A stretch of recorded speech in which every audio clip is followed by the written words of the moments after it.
All right, it's 12 o'clock now, so let's start.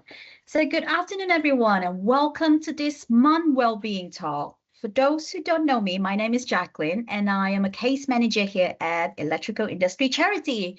So, thank you all for taking the time out of your day to join us.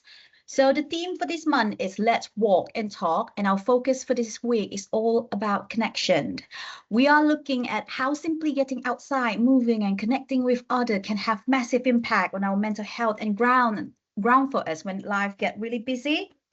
Before we get started, just a quick bit of housekeeping. Please keep your microphone mute during the presentation to avoid any background noise. You are more than welcome to keep your cameras off if you feel more comfortable to doing so, but please keep it off so there's no distraction during the presentation. If you have any questions throughout the talk, please type them into the chat box and we will do a Q&A questions session at the end. Also, we will be sharing a feedback form at the very end of the session. So we really encourage everyone who joins today to fill that in. It takes just a minute and massively help us to plan and improve this talk for you. So today we are also incredibly lucky to be joined by a fantastic guest speaker, Simon Pepper is here from MenWalkTalk, an amazing organization that stepped up to support mental health by creating space for people to walk, open up, and build those vital human connection. Simon is going to share the story behind the movement, why walking and connecting with others is such a powerful tool for our well-being, and how we can apply this in our own life.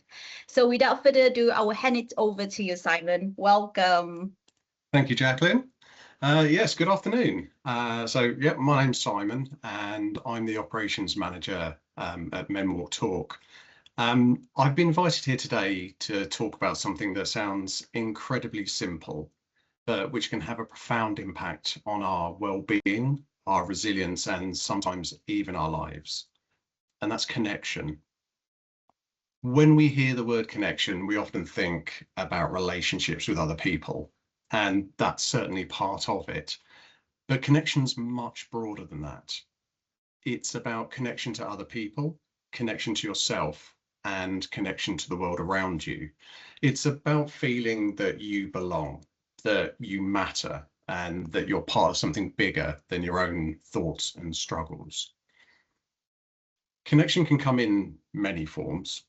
It can be a conversation with a friend, a shared experience with a colleague, time spent with family, a walk in nature, or simply feeling understood by another person. These moments may seem small, but they can have a powerful effect on how we feel, how we cope, and how we navigate life's challenges. But I also want to talk about connection in another way. What happens when it's missing? And how that lack of connection can gradually lead people to a place they thought they'd never be.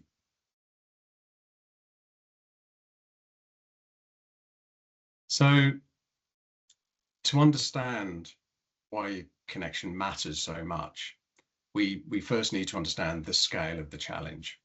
Now, we all know from reports and studies looking into mental health outcomes that the number of men who die by suicide are significantly higher than women. And it's important to remember that every number is a person with family and friends, someone who once had dreams and ambitions of their own. And one of the biggest factors we see time and time again of why someone's mental health deteriorates is disconnection. Now, disconnection rarely happens overnight. It's something that can build slowly and quietly.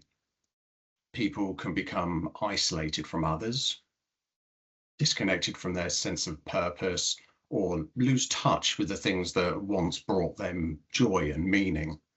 Often those around them may not realize what's happening until the struggle becomes significant. Now, the difficulty is that when people are struggling, they often start to withdraw. They stop reaching out. They turn down invitations, and they convince themselves that nobody will understand or care, and that they'll be seen as a burden. And over time, it can become a dangerous spiral. Because the more disconnected someone feels, the harder it becomes for them to reconnect. So this is why connection is so important. It creates opportunities for people to be noticed, to feel valued, and to know they're not facing life's challenges alone. So today isn't about statistics or theories. It's about people. It's about our friends, family members, colleagues, neighbours, and sometimes ourselves. It's about recognizing the role that connection plays in protecting our mental well-being and understanding how small acts of connection can make a meaningful difference. And most of all, it's all about what happens before crisis and what we can do to help prevent people from reaching that point.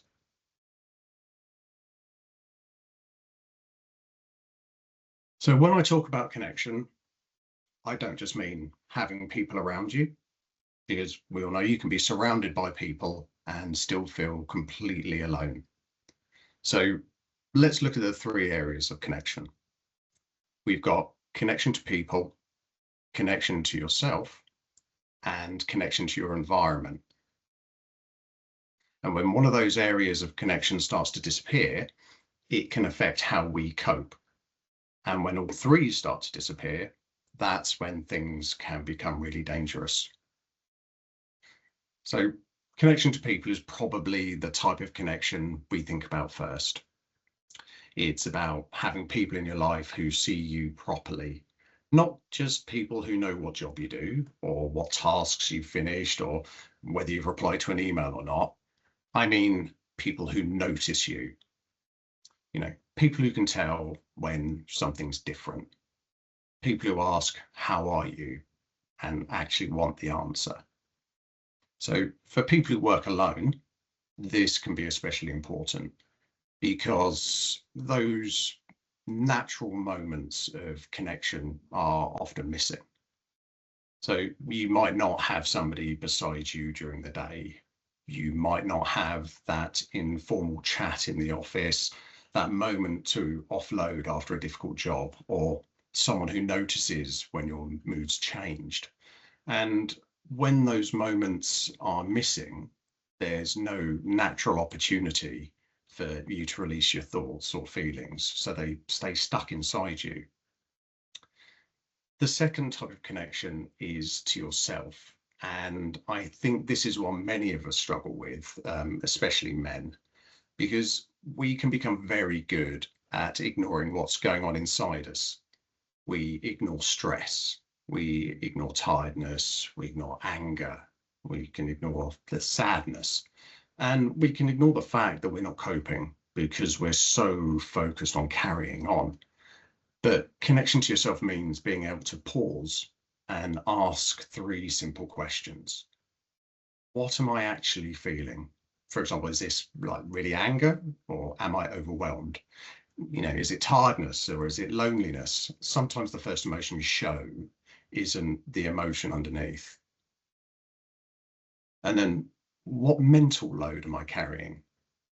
Am I holding work pressures, family worries, money concerns, unfinished jobs, or messages I've not replied to, or decisions that no one else can see? The mental load is often invisible, but it still weighs heavily on us. And what do I need? So, for example, do I need rest, a proper meal, a conversation, some practical help, or just 10 minutes where nobody needs anything from me? The need doesn't have to be dramatic, it just has to be honest. And there is a fourth question. Am I coping or am I just enduring? And that last question is really important because there is a difference between coping and enduring. Coping means you're finding ways to manage what life is throwing at you. Enduring means you're just surviving it. And if you endure for long enough without support, eventually something gives. The third type of connection is to your environment. Now, that might sound less obvious, but it does matter. Because it's about the places, the routines and spaces that help you feel grounded. For some people, that might be being outdoors. For others, it might be a hobby or exercise, maybe a faith community, a regular walk, or even just a familiar place where they feel calm. Because when life becomes work, home, sleep, repeat, we can lose that sense of being connected to the world around us. And everything starts to feel functional. Everything becomes about getting through the next thing. But our environment can either drain us or support us. At MenWalkTalk, we've created an environment built on support. And joining one of our walks outdoors in nature can be incredibly powerful. You're not sitting face to face under pressure to talk. You're moving, you're outside, you're side by side, and the environment itself makes that connection easier. So when we talk about connection, we're not just talking about one thing. We're talking about people, self, and environment. And when those three things, those three types of connection are supported, people are much more likely to speak before they break. And so many of you listening today probably work remotely, probably spend long periods on your own, or travel between jobs without much day-to-day contact with colleagues or anybody. And if you're out on jobs, traveling, problem solving, and often working independently, that builds real strengths, independence, resilience, capability, and confidence in making decisions. But lone working can also bring real challenges, from prolonged social isolation. You've got no one nearby to run ideas past, or vent your frustrations to, or offload, or so everything stays with you. And then you have the stress of responsibility, having to make difficult decisions alone, knowing that if something goes wrong, the blame and the pressure to fix it is probably going to land on you. And then the environmental stress, dealing with problems in real time, often under lots of pressure and without that immediate support to look out for or ask for. And then quite a big one is the kind of the cultural expectations around masculinity, because many men grow up believing that to be strong, they need to cope on their own and not burden others with their problems, and that they should just get on with it. Don't show any weakness and don't ask for help. And when all those pressures combine, they can become a really dangerous mix. So then we have this perception versus reality. So growing up with this misguided belief that strength means staying quiet, not sharing your feelings and not talking about your worries, it teaches men to hide what's really going on. So we don't say we're struggling. We don't speak up when, the tears come late at night after everyone else has gone to bed. We don't show weakness. We feel we've got to be strong for everyone else. We don't want to be a burden. And most of all, we don't want to be judged. So we don't ask for help. And because we don't ask for help, people often assume that we're okay. So, when people, they're looking from the outside and they see a person, they see a guy who's capable, they get the job done, nothing stands in the way, they're just going to get on with it. Somebody who's independent, they handle the issues, they deal with it without any need for support. They're always reliable. If you ask them to do something, they'll do it. They'll always be there. If you need them, there you go. And, they're responsible, so they take ownership, they're resilient. It doesn't matter what you throw at them, they just get on with it, they keep going. And from the outside, that can give everyone the impression that we're fine and, everything is okay. But this is where the perception is different from the reality. So you might see, when we keep our struggles to ourselves, we're not letting anybody see what's going on.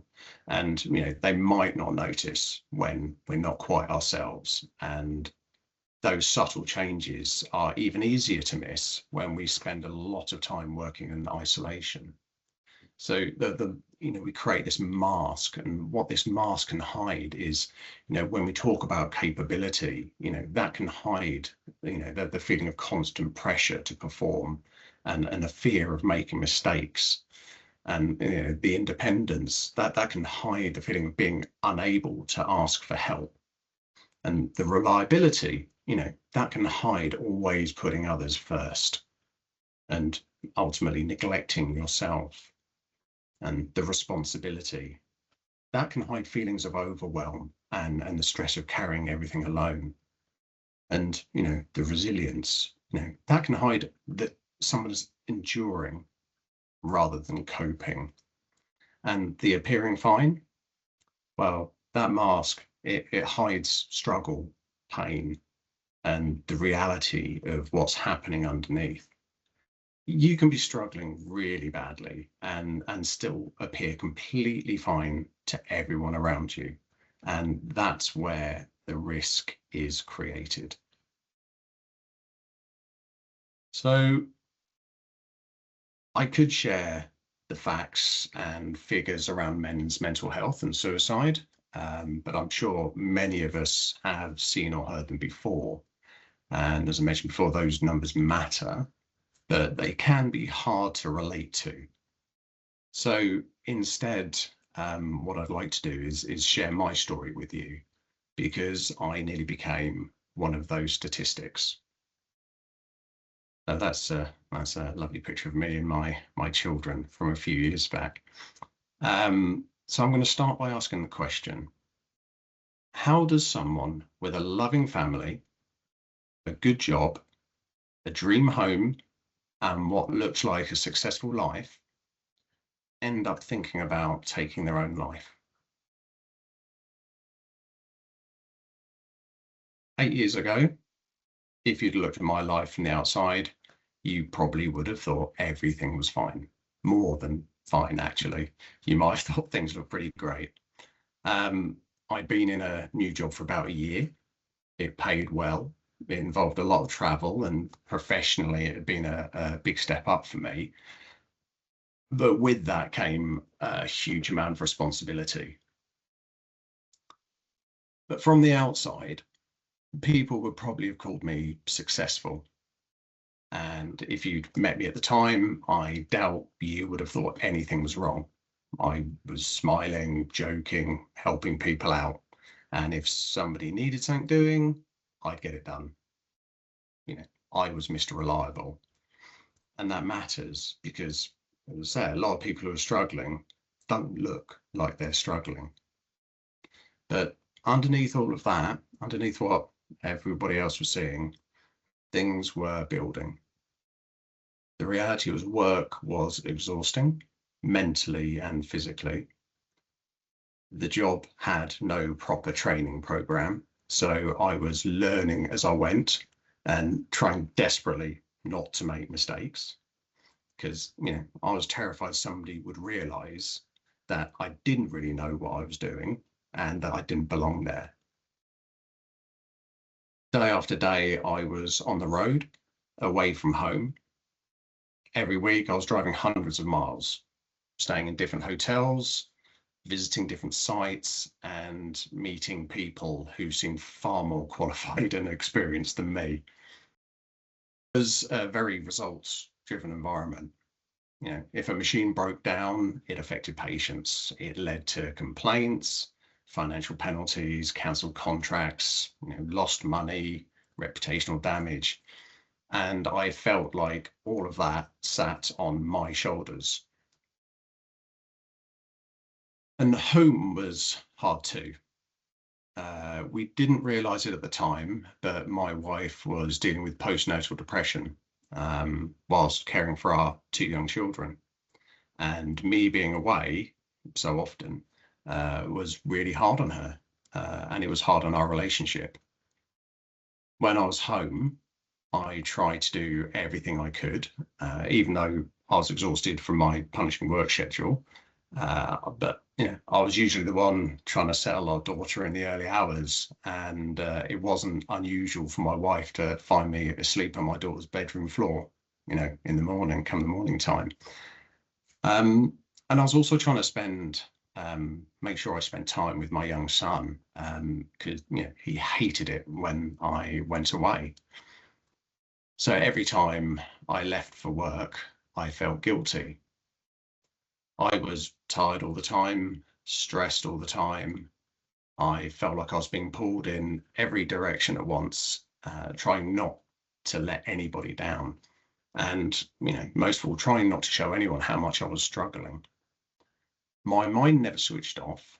When I was home, I was thinking about work. And when I was at work, I was thinking about home.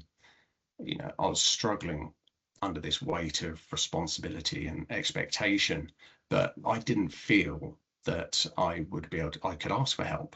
After all, I was the person everyone else came to. So I stayed quiet and tried to push through. Now, there may be some of you listening who are recognizing some similarities to your own life. When you're working alone, you're often, making big decisions on your own, solving the problems on your own and carrying the responsibility by yourself.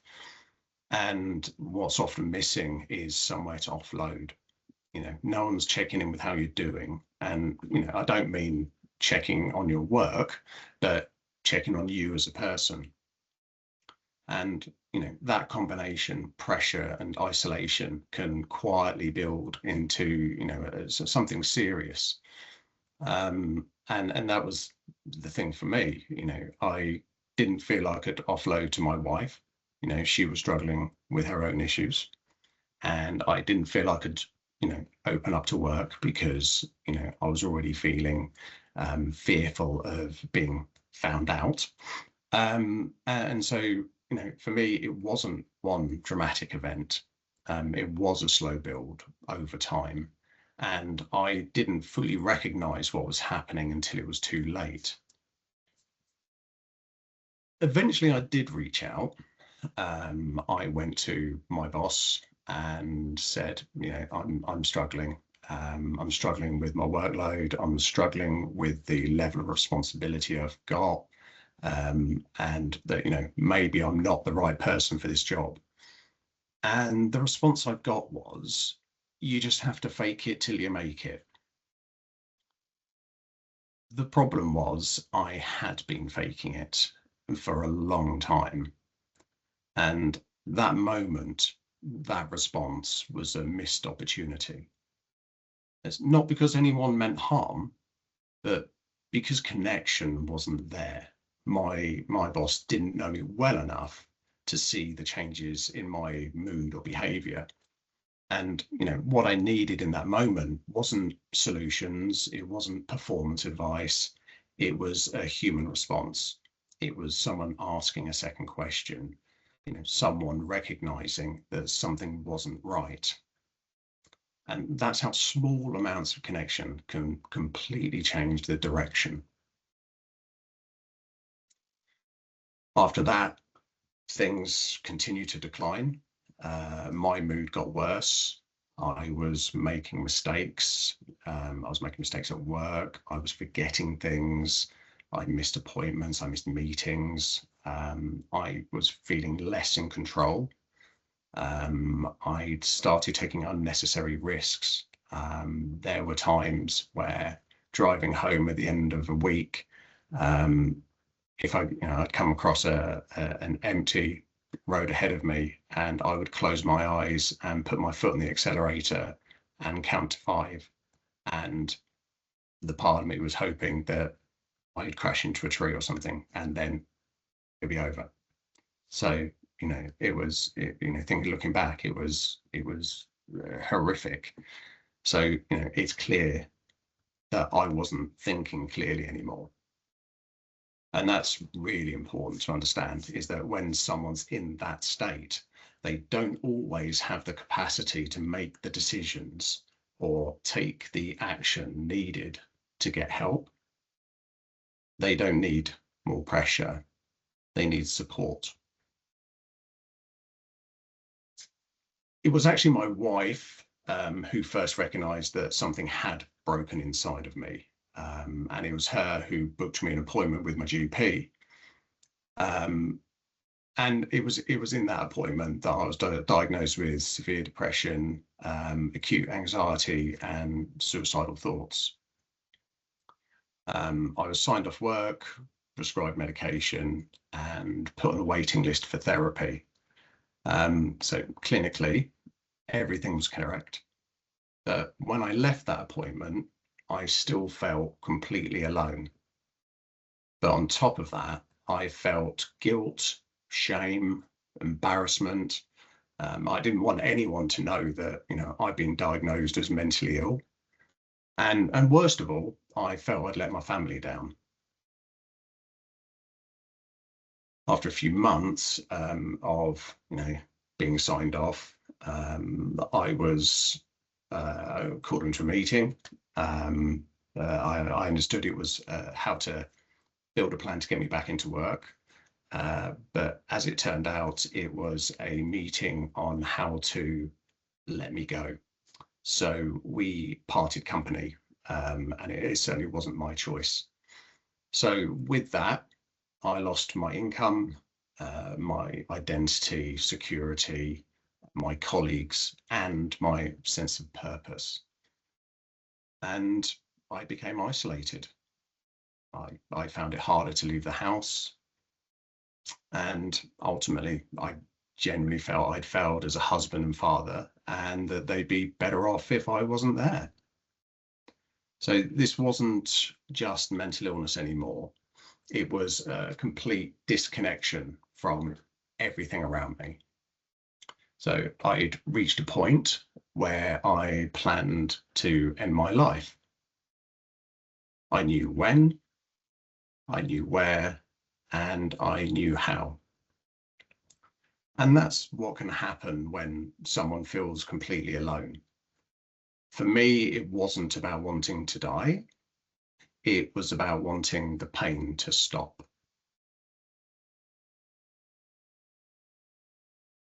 Fortunately, before I had a chance to act on my plan, I saw a Facebook post. It was for a men's mental health walk in a park near where I live. I'd never thought about joining anything like that, and I'd never heard of anything like that. But they were an organisation called MenWalkTalk. So MenWalkTalk is a peer support charity, and we run regular walks across the country where men can just show up. They don't need a referral. There's no pressure. We don't need to talk. You don't have to explain yourself. You don't have to tell your story. You don't have to share your experiences. You just have to turn up. And that simple model removes barriers that stop men accessing support.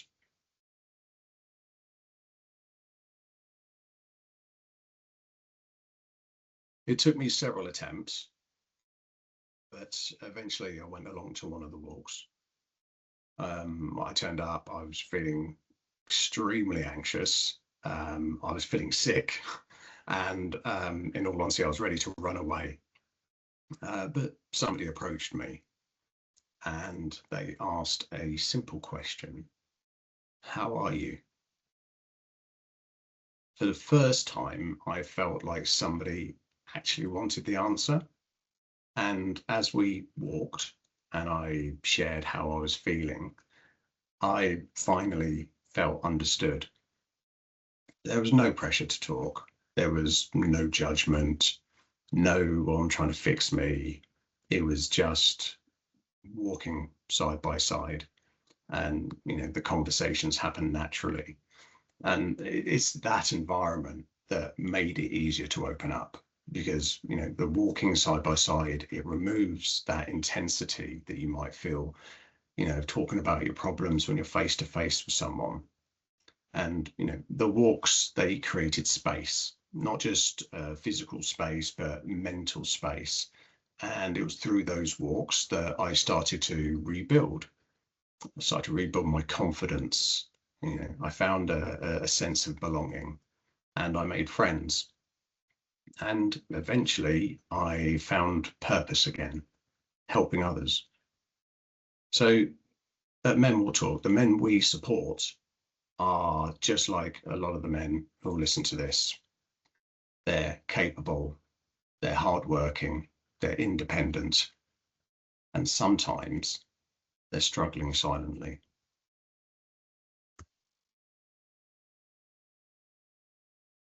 Looking back before my breakdown, there were signs my mental health was declining that no one noticed until it was too late. I was more irritable, I was more withdrawn, I was constantly exhausted. I'd stopped enjoying things that I used to love. And I'd make excuses not to go out, not to meet up with friends, not to meet up with family. And, you know, none of those are dramatic warning signs. And because I was either working remotely, I was out on the road by myself, or staying in hotels by myself, or I was at home supporting my family, no one noticed the changes. And if they did, they didn't say anything. And it's these signs that are easy to miss. You know, we're all busy. You know, we're all focused on our own lives, you know, with problems of our own.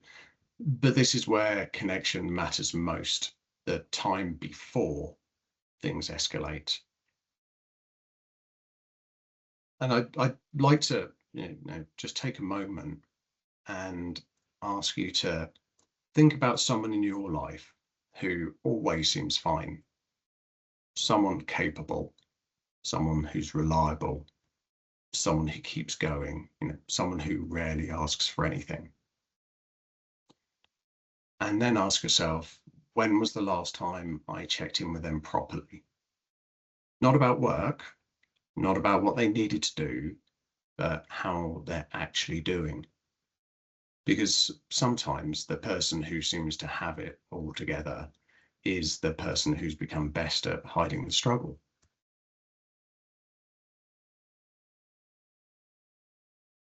So the reality for many men is, you know, I've spoken about, you know, how we're conditioned to cope in certain ways, you know, keep things in, push through, you know, don't be a burden to anyone. And for a lot of us, our identity is tied to being recognized as that capable, reliable, and strong man. So when things start to go wrong, rather than reach out and ask for help, we just double down. Throughout my struggles, I was subconsciously looking for ways to cope. I was drinking more. What would start off as, you know, one glass of wine after work, that turned into 2 bottles. I thought it was helping me to switch off, but really it was just a way of numbing the pain that I was feeling. I was binge eating. Any time I was alone, I would be face first into bags of crisps and bars of chocolates. And every time I was on the road, I would be stopping off at fast food restaurants, you know, ordering huge amounts of food.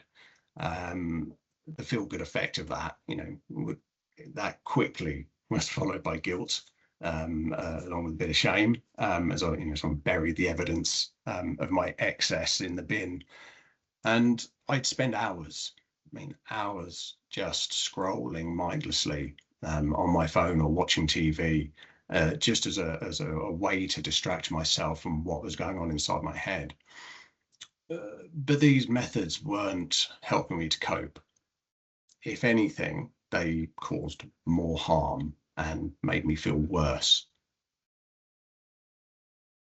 So when we experience sustained high levels of stress, it's really important that we find coping methods that don't make the situation worse.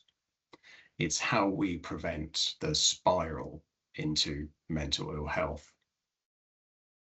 the most powerful one, and the one we often avoid when we're struggling, is that human connection. Just having someone to talk to, without pressure, without judgment. And it doesn't have to be a deep conversation every time. It can be as simple as a walk, a chat, or, even just being around, people, friends, because the opposite of what causes the problem is often what helps fix it.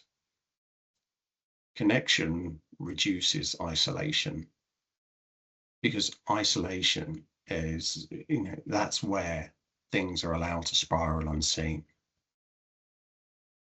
We can, if you look at physical activity, it's a great, healthy way of coping with the stresses of the day. It's not because it solves everything, but because it helps regulate how you feel. We know the science behind it. It lowers stress. It gives you, the endorphins. It, helps to clear your head, and it gives you somewhere to release the energy, that you're holding within you. It gives you that, maybe that stress, that anger, gives you somewhere to, put it in a good way. It doesn't have to be the gym. It could just be fitting a walk during your lunch break. It could be kicking a ball around with your kids, or going for a swim after work. Anything that gets you moving. The goal there isn't fitness perfection. It's not about getting a six-pack. It's just about creating an opportunity to step away from what's going on inside your head and focus on something physical instead. Then we've got structured check-ins, which is really pertinent when you're working alone, because when you are working remotely, you may not get sort of natural check-ins throughout the day. So sometimes you have to create them for yourself. That might be a call or a message with a colleague, not to talk about work, but talk about how you're doing, what's going on. Because if you don't build those moments in, they may not happen. And then nature exposure. I mean, say it's well documented that being in nature has a real impact on how we feel, and it slows things down. It gives you space, and it's one of the reasons walking outdoors works so well. You're out of the noise, out of the pressure, and it becomes easier to think and to talk. And even a short walk can make a real difference. And then we have hobbies. Hobbies are important too, but they need to be the right kind. Not just a distraction, not just filling time, but something you actually enjoy, something that gives you a sense of purpose, a sense of progress or focus, or just a break. I mentioned to Jacqueline earlier that I've recently taken up learning to play drums as a means to de-stress, and it is working brilliantly for me. I'm not sure my family and neighbours are quite so enthusiastic though. But when everything becomes work and pressure, you do need something else to focus on, something positive, something just for you that brings you joy. Healthy coping isn't about doing something big. It's about doing small things consistently. So I've spent a lot of the talk so far talking about men and men's mental health, but I'd like to take a moment to acknowledge that the women in the room and the important role many of you play in the lives of the men around you. For many men, the first person to notice that something isn't right is often a partner, wife, mother, sister, friend, colleague, or family member. And you may notice a change in mood, behavior, their energy, confidence, or engagement long before that person is willing to talk about it themselves. It was certainly true in my life. When I was struggling, it was my wife who recognized that I needed help when I couldn't see it myself. It was her who booked the GP appointment when I was still telling myself everything was fine, I can do this. And it was her that encouraged me to attend my first MenWalkTalk walk when I absolutely didn't feel I could go. And, looking back, those actions made a huge difference. But I also want to be clear about something. Supporting someone doesn't mean carrying responsibility for their well-being. You don't need to have all the answers. You don't need to be a counselor. And you don't need to fix everything. Sometimes the most important thing you can do is notice, listen, stay connected, and encourage someone to seek support when they need it. Those actions might seem small, but when somebody feels isolated, overwhelmed, or unable to ask for help, they can make an enormous difference.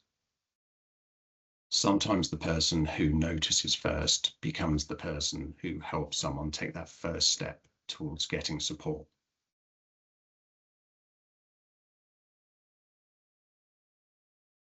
And when we talk about support, people often worry about saying the wrong thing or not knowing how to help. The reality is that meaningful support is usually much simpler than people think. It starts with noticing someone and being willing to ask a genuine question. That's not "how are you" as a greeting, but a real check-in. And if the first answer sounds automatic, sometimes it helps to ask again, how are you really? When someone does open up, our instinct is often to fix the problem, but often what people need first is just to feel heard. And being able to listen without judgment, without interrupting, or without giving advice can be a really powerful thing. And that support also means staying connected. So not just having that one conversation, but checking in again later and showing that the person matters, that you heard what they said, and it means something to you, that you care. And importantly, support doesn't mean carrying everything yourself.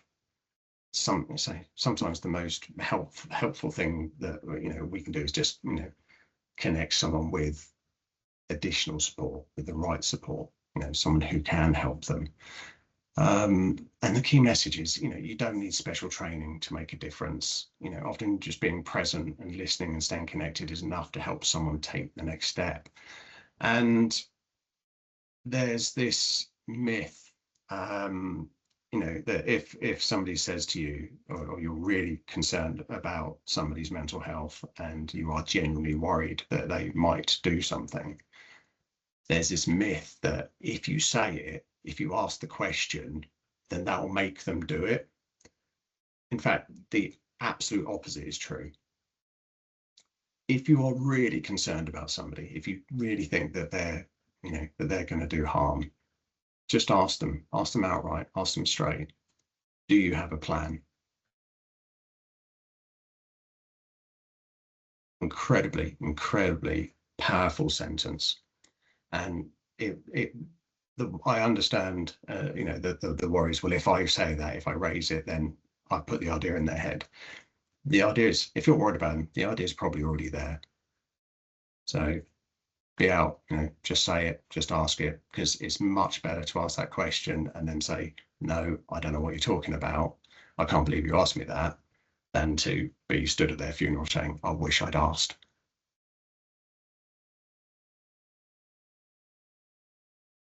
Now, while individuals play an important role, workplaces also have a huge influence on well-being. The question isn't just whether people are willing to talk, it's whether the environment makes it feel safe to do so. In many workplaces, conversations focus almost entirely on performance, deadlines, and tasks. Those things matter, but if they're the only conversations we have, people can start to feel valued only for what they produce. So a culture of connection is different. It creates opportunities for people to talk openly about challenges before they become crises. It encourages managers and colleagues to notice changes in behavior, energy, or engagement. It makes support visible and normal, rather than something people only discover when they're already struggling. And most importantly, it recognises that well-being isn't separate from work. People bring their whole selves to work every day, including the pressures and challenges they may be carrying. So creating connection at work doesn't require expensive programs or major initiatives. It often starts with the culture. A workplace where people feel seen, a workplace where people feel valued, and a workplace where asking for help is viewed as a strength rather than a weakness. And when organizations create that kind of environment, people are far more likely to reach out early before problems become overwhelming. So, what can you do from here? Nothing complicated, nothing dramatic, just small things that make it easier for people to feel seen, heard, and supported. So talk more openly about mental health, talk about stress and pressure and the things that people often keep hidden. Sometimes it's just about making it feel normal to say, do you know what? Actually, I'm finding things really difficult at the moment. You say, check in properly. When you check in with your colleagues or your friends, listen to the answer. And if something feels off, ask it again. And share support. If you know someone who might benefit from it, tell them about organizations like MenWalkTalk. Sometimes people don't reach out because they don't know where to start. And a gentle suggestion can make that first step feel a little less impossible. And use support yourself. If you need support, please use it, because it's not a weakness. It's human. And I'll finish with this. I'm here today not because everything was fixed overnight. I'm here because I wasn't alone anymore. And the biggest turning point in my life was not treatment on its own, it was connection. So if there's one thing I would ask you to take away today, is this. Connection gives us the opportunity to support people before they reach breaking point. Thank you.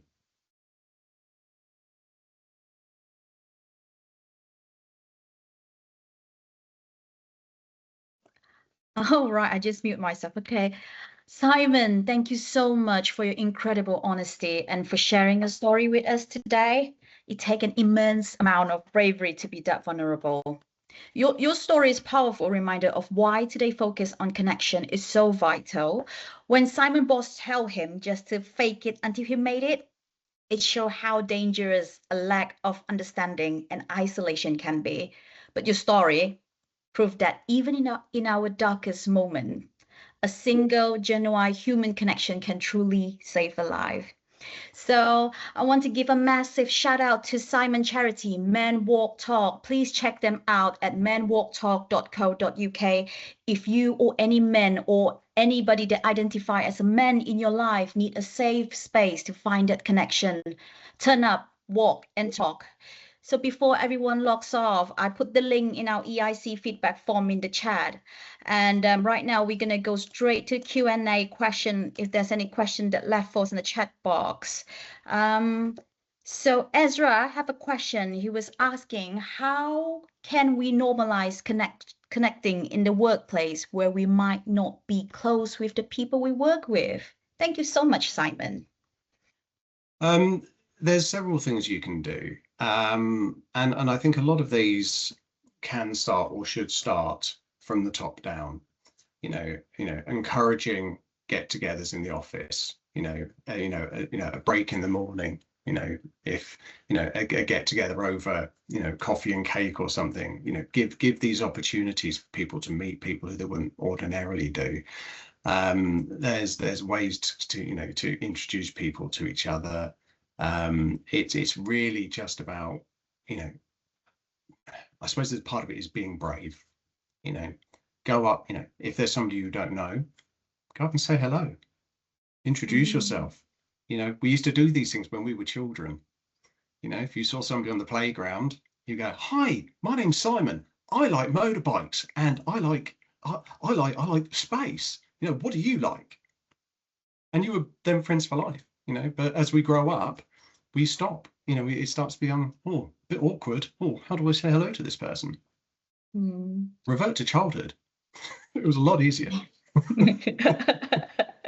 Yeah, it's easy. I would try. To be honest, after listening to your presentation, I would try my best to even say hello to anybody that passed through me today. I do agree, connection is really important. So yeah. And you know, passing somebody and just smiling at them, that smile, it can mean something to some people. You know, if they don't see anybody all day and that's the first time they've come out and somebody smiles at them and says good morning, it certainly brightens up my day. Yeah, that's really good. So Simon, I have a question for yourself too. So you mentioned how important it is to check in on the last person we saw. For someone listening today who might notice a colleague or loved one pulling away or being irritatable, what is the best or most supportive way to start that conversation without making them feel cornered? Do you know what? That's a really good question, because sometimes we're scared of asking the question because we're not sure we're going to like the answer. Yeah, definitely. But if you want to start that conversation, it's really important that you choose the right time to do it. You know, don't choose when they've just come in from work or if they're, you know, getting ready to go out. It really is about picking your moment. You know, whether it's when, you know, you're sat on the sofa at night, you know, watching, you know, TV, you know, or if it's, you know, out on a walk.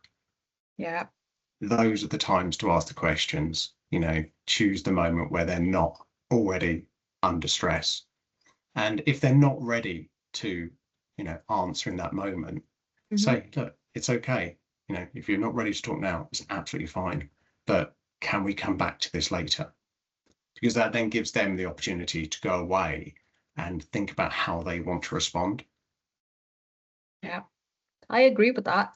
So what is the bad time? I want to know, when is the bad time to ask the question? Like, give me an example so I could understand.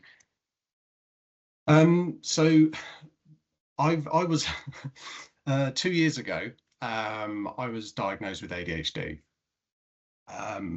And I'd had no idea about it. So it explained a lot of my mental health problems. And one of the things that was always an issue was my wife would ask me something, and it could be, you know, perfectly, I won't say perfectly reasonable, but I'd read something else into it. But she'd always ask it when I was coming in from work, you know, or if I was, you know, getting ready to go out, or if I was, you know, in the middle of something. And rather than me hearing it, it was just oh my God, can't you just leave me alone for a minute? I'm just trying to do this. It's, you know, whereas in reality, she was genuinely trying to help and she was looking for, but the moment just wasn't right because I was already in a stressful situation. You know, if I was coming in from work, I was tired. I wanted to come in. I wanted to have a shower. I wanted to, you know, wash the day off me. I wanted, you know, some time just to sit and relax. But because I wasn't given that time to kind of decompress, it felt like I was walking straight back into another potentially, you know, volatile situation that, you know, could, you know, ultimately create more stress, more frustration, and more damage to our relationship. And one tip I will give, and it worked wonderfully for us, is that rather than in those situations reacting, we came up with a code word. So if I come in and she asks me something and I'm really not ready for it, I'll say the code word and she just knows, okay, now's not the right time. I'll come back to it later. And that's it. And it's avoided so many confrontations, so many arguments, just because things were being asked at the wrong time. Oh, that's really good tips, Simon. That's really good tips. Like, I And it's would never really, thought of that. sorry, and I'll just say, sorry, really quickly, it's important that when you do this discussion, you know, say when I'm, you know, when you're saying like, we'll have this code word, it's really important that you both make clear that whatever's being said, it is being said with love and respect. Oh, yes, that's the key of every connection that we have. Respect. Wow, that's really good. What's the code word anyway for both of Not you? telling you. Well, what would I do if I have a code word? I was thinking about, I don't know. Wow, I should make my own code word. I would say, make it unusual, make it funny. Okay, what's the example then? Oh, I'm going to give it away. All right, mine's kumquat. Kumquat. Kumquat. No, I've got, when would you ever say that otherwise? You walk in, question, kumquat. Situation's resolved. That is really good. That is change really it now. good. I have to change my password.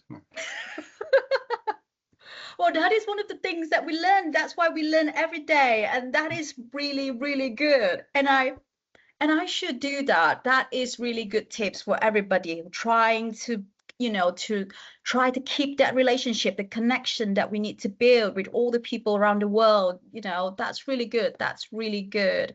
Oh, right. We have reached to the end of the presentation today, the well-being talk. Like I said, Simon, thank you so much for you to be presenting to us. That's a really, really great talk. And for you to be here today, it's really pleasure to have you. So also, and remember, if anything discussed today has brought up difficult feelings, reach out to us at Electrical Industry Charity, EIC. We are here to support you completely, confidentially too. So please check in your colleagues, your friend, and yourself. Thank you, everybody, and take care and goodbye. Thank you. Thank you. Thanks for having me. Thank you. Thank you.